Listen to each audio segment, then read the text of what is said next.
편안하게 휴식을 취해야 할 시간이 공포의 시간으로 돌변한다. 발이 시리다 못해 발이 알이잖아요. 얼음 위에 오래 있다 보면. 찌릿찌릿하고 뭐가 전기가 오는 것 딱 해가지고 깜짝 놀래가지고 일어나야 되고. 잠 못 드는 고통으로 점점 피폐해지는 사람들. 평생을 이제 이렇게 살면서 이제 죽어야 하는구나. 내 사는데 포기까지 할 그런 정도라고요. 오해와 무지 속에서 환자들은 웃음을 잃어간다. 사실은 이제 뭐 잘 알려지지 않고 있다가 이제 최근에 들어서도 널리 알려지게 됐는데 삶의 질을 떨어뜨릴 수 있는 아주 심각한 병이라고 생각됩니다. 40대 이상 한국인 100명 중 9명이 이 질환을 앓고 있다. 원인을 알 수 없는 고통으로 서서히 삶을 잠식해가는 병. 여러분, 하지불안 증후군을 알고 계십니까? 생로병사의 비밀 홈페이지엔 많은 시청자들께서 시청 소감과 함께 여러 가지 궁금증들을 올리십니다. 지난 6월엔 이 시청자 게시판에 특이한 사연이 하나 올라왔습니다. 요약해서 읽어보겠습니다. 발바닥에서 종아리까지 시려서 저녁이 되면 잠을 이루지 못합니다. 발이 얼음물 속에 있는 것처럼 시리다 못해 아립니다. 5월부터 대학병원에서 검사를 했는데 아무런 이상이 없다고 합니다. 발이 너무 시려서 미치겠습니다. 도와주십시오. 이분은 밤이면 밤마다 발이 시리고 아려서 고생을 하신다는데요. 병원에서 아무리 검사를 해도 왜 그런지 알 수 없다고 합니다. 희귀병이 아닌가 싶을 만큼 병이 생소해서 고생하신다는데요. 대체 무슨 일일까요? 생로병사의 비밀 제작팀에게 사연을 보낸 사람은 회사에서 관리 업무를 담당하고 있는 정덕훈 씨. 제작팀이 찾아갔을 때 그는 책상 앞에서 서성이고 있었다. 다리의 불편감 때문이다.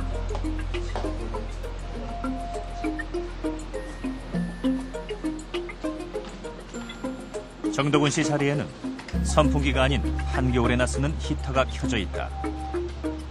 한여름에도 발이 시려서 불을 쬐야 할 정도다. 처음 생겼을 때 한 5년 정도 걸린 셈이죠.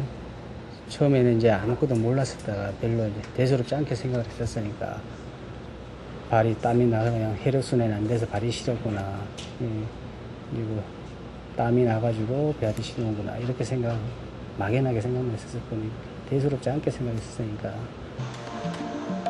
처음에는 증세가 주로 밤에 나타났지만 얼마 전부터 낮에 발병하는 것은 물론 심한 통증까지 유발하고 있다. 앉아있으면 지금 발이 시려워요. 지금 한겨울도 아니고 여름인데 발이 시려워가지고 지금 책상에 앉아있으면 난로를 쬐고 있어요. 제가 난로를 쬐고 주무르고 이러고 있거든요. 이제 서서 움직이면 괜찮은데 움직이지 않고 앉아있거나 가만히 있으면 발이 시리다 못해 아려요. 발이.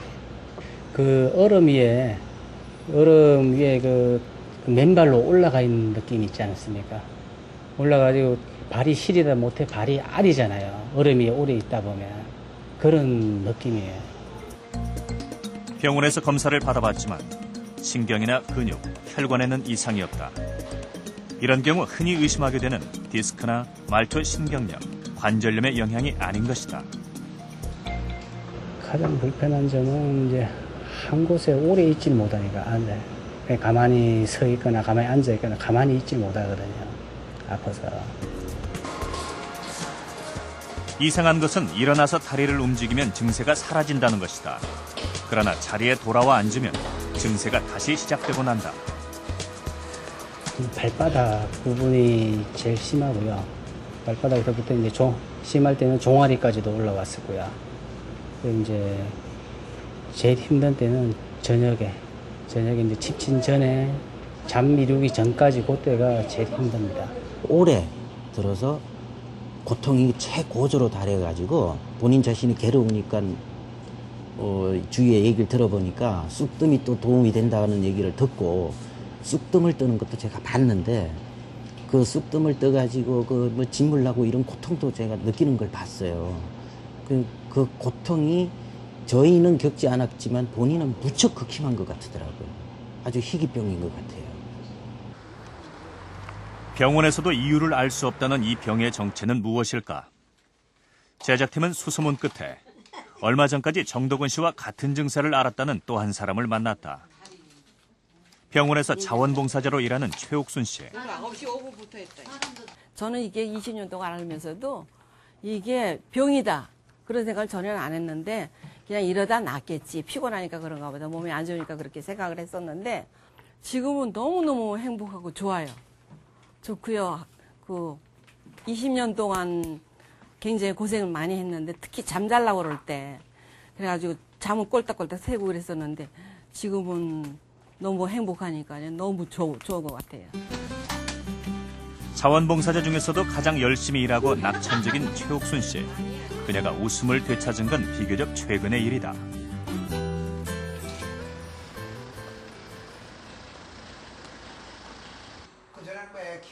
최옥순 씨는 20년 동안이나 다리의 이상 감각으로 고생을 했다.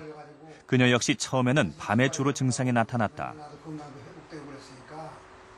하여간 이 하지 아래쪽이 떨리고 쑤시고 저리고 간지럽고 뭐 이래가지고는 잠을 못 잔다는 거예요. 내가 보기엔 그래가지고 잠이 왜 안 올까 이상하다 하던데 그러는데 나중에 하도 그러니까 부인병이라니 생각하고 애 키우고 뭐 어떻고 뭐 봉일 많이 하고 뭐 이러다 보니까는 하체가 저거 되지 않았나 그런 생각을 했는데 밤중에 자려고 그러면 막 찌릿찌릿하고 벌러지 기어가는 것 같고 막 절인지 쑤신지 몰랐어요. 안절부절 못해가지고 밤중에 전혀 잠을 못 자 그래가지고 왔다 갔다 하고 막 그랬거든요. 정덕원 씨가 시린 통증을 느끼는 데 비해 최옥순 씨는 주로 간지럽거나 저린 증상을 호소했다. 그러나 잠을 못 이루기는 마찬가지다. 아이고 너무너무 오늘은 또 잠 못 잘래나 보다. 하여튼 다리를 어떻게 할 줄 몰라. 이게 왜 이럴까. 그러고 이렇게 주물르다가 이게 안 되면은 그냥 일어나서 안방인데 왔다 갔다 마루인데 왔다 갔다 그래도 잠이 안 올 때는 진짜 안 되겠다. 오늘 꼴딱 새기고 나서 파스를 막 발라요. 파스 바르면 화끈화끈하고 불나는 것 같죠. 밤잠을 못 이룰 만큼 괴로운 통증이 수년 동안 계속되더니 언제부터인가 증세가 낮에도 나타나기 시작했다. 이건 역시 정덕원 씨와 비슷한 양상이다. 걸어 다닐 때는 계단 같은 데 지하철 타고 올라갈 때나 무슨 계단 올라갈 때는 이 허벅지가 뭐라고요? 풍선을 이렇게 팡 터트린다고 그러나 하여튼 풍선이 꽉 차가지고 이렇게 터질 것 같은 그런 기분이 들어. 꾸덕꾸덕해요. 1시간 동안 지하철 타고 가잖아요. 그러면 다들 사람들이 앉아있고 서있고 그러는데 그 자리를 일어나야 돼요. 왜냐하면 너무 이게 이상하니까 다리가. 그래서 일어나가지고 걷기도 하고 자리들 양보하고 그래. 특히 괴로운 것은 여행을 할 때다. 이동 중이거나 잠을 청할 때 통증은 어김없이 찾아왔다.